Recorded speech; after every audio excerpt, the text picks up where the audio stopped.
So you can use identities to write a couple of different angles as single expressions. So we're going to do that with what we have here.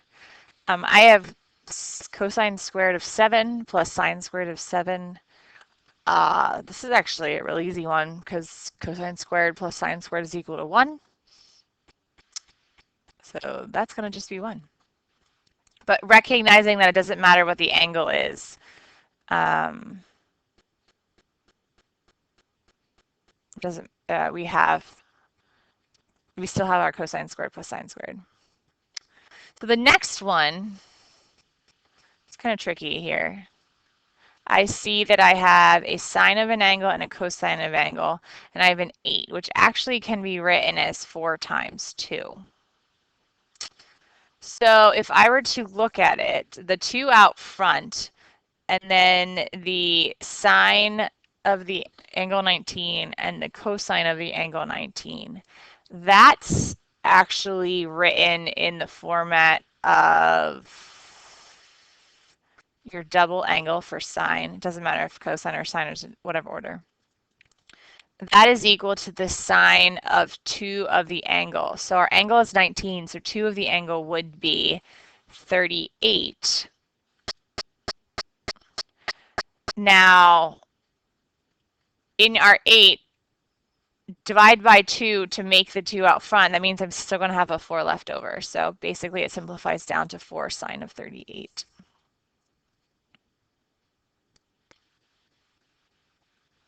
Okay.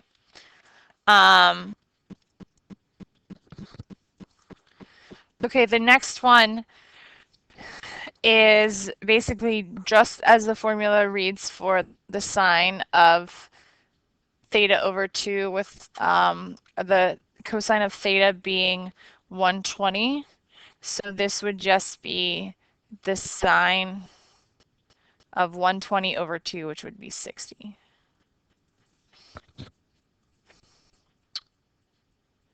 And the next one follows the formula for the cosine of 2 theta, where theta would be 5 pi over 12. So we would have the cosine of 2 times 5 pi over 12, and the 2 and the 12 would cross off, so I would get the cosine of 5 pi over 6.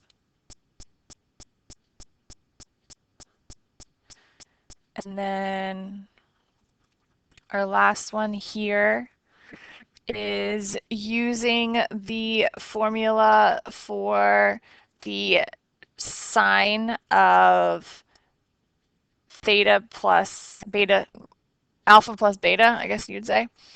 And so basically this would be the sine of pi over 6 plus the sine, or pi over 3.